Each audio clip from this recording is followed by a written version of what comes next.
Greetings, gods and goddesses in training. Welcome back to the channel. It is Uncle Makara, all relations. Today we're talking about the art of dream interpretation. It's a forgotten art, and I think it's truly powerful when we can start to understand what our dreams really mean. Now, originally, before I had started to explore dreams, I had started to notice that dreams were almost like a stress relief, that this was the way that your mind detoxed, right? Or let go of different things, memories, past traumas, different things that have been surfaced in the mind or in your subconscious, but are unprocessed, right? So dreams are actually a processing center. Knowing that actually started to change the way that I would interpret dreams because I realized that dreams are a remembrance. They're a way for you to get back in touch with your true self and on your spiritual path. What if this whole journey was pre-written already and we were just reverse engineering it? So we had an understanding of it being lived backwards, right? However, we are now in the forwards and we have this spiritual amnesia. We've forgotten our destinies, right, in a certain way.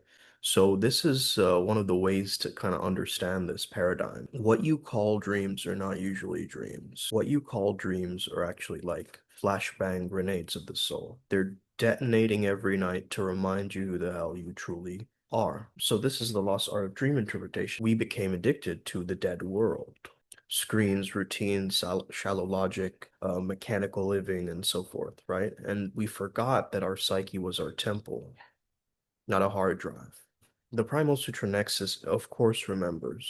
The primal shamans remembered. Your blood even remembers. So let me remind you that your dreams are not images. They are almost like I want you to think of them as trains of intelligence, different thought streams that are helping you unfold the greater symphony of your life. Well, dreams are like intelligence currents. They're not symbolic. Every dream is a download, a transmission, and a kind of a coded initiation for you. So when a dream hits you and you're getting freaked out or something, it's not passive.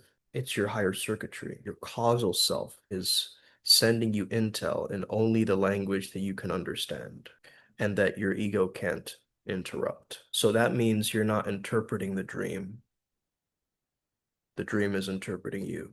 It tests your capacity, it probes your integrity, and it measures your readiness to wake the hell up. So intuitive dream interpretation is going to require zero books, zero symbolic deep dives or lists. This is pure awakening, pure gnosis. Forget the dream dictionaries. I want you to drop those for now. Forget that, oh, I saw a bird in my dream. That must mean freedom. Okay, that's kindergarten level stuff. What we're talking about is a shamanic biointelligence. So it works like this. Your soul will throw you a random piece of information, not random, very precise, very specific to your issues. Your nervous system then starts reacting, and that reaction is the original meaning.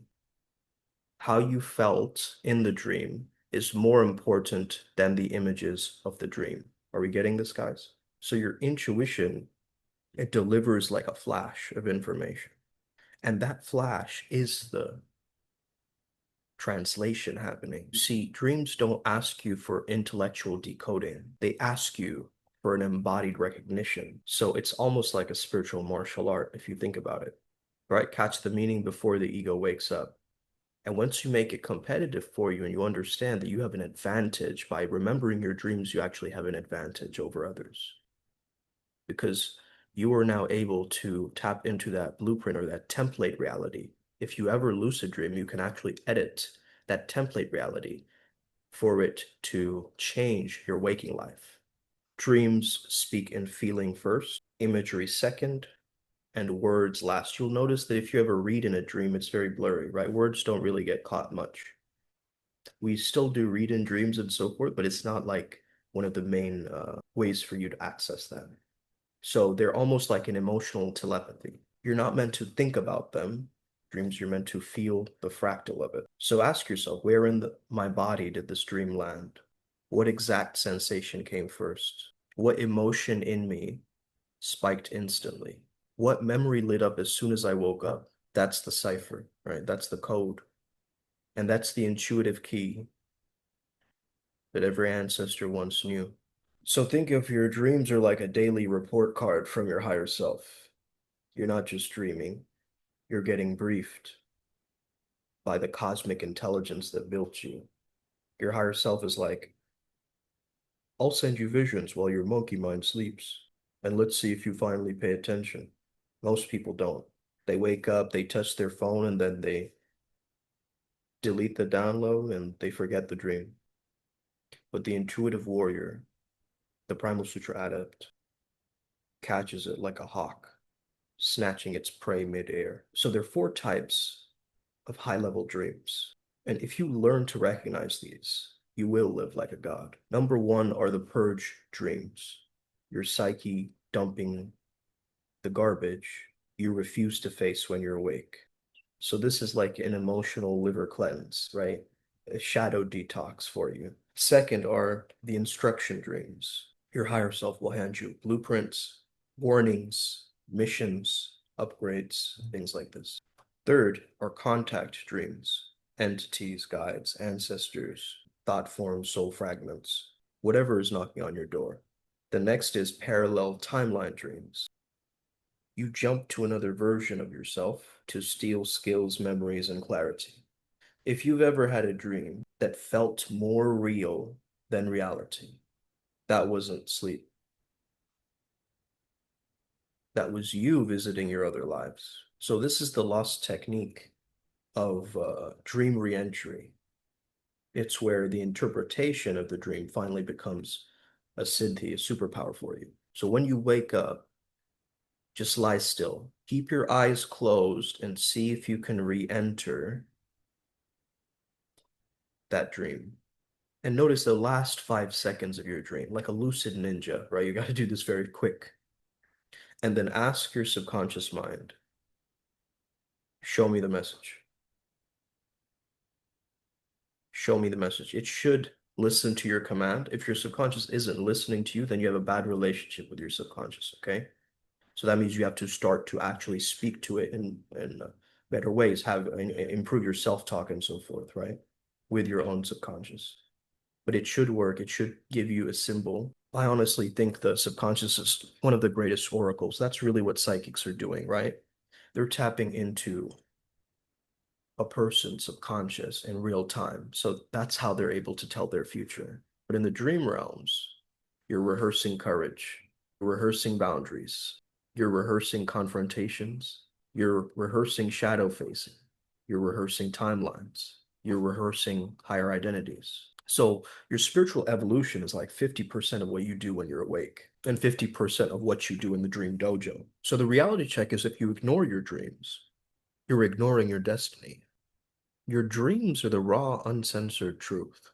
No masks, no filters, no lies, just pure soul signal. And when you ignore these dreams, your destiny starts to delay more. When you honor them, it accelerates. Quite simple, and this is why all the ancient mystery schools and their initiates trained in dream work. Egypt, Tibet, Greece, Persia, because dreams were actually portals, that they weren't entertainment, right? They weren't like a spiritual Netflix that you watch every night. I think humanity's intuition has deeply collapsed, and it's up to us to start being the walking conduits of this thing again, so we start remembering, right? I know that my dreams are not random. They are messages from my nexus, which is my group of spirit guides and their specific frequency band, you could say, but you just forgot the language. So this is the time to actually wake up, reclaim this art, reclaim the power, reclaim the intuitive sight that your ancestors bled for. This is the path of the grounded mystic, the savage shaman. If you're interested, join our mystery school, primalsutramysteryschool.com. We are headed to Sedona, Arizona, to explore the ley lines and the vortexes over there. So if you want to do a little YouTube meetup, uh, meet up with us over there. Let's get it. Upward Spiral Gang. May we never be the same again. Take care. Stay legendary. May the flow be with you. Let's win. Boom.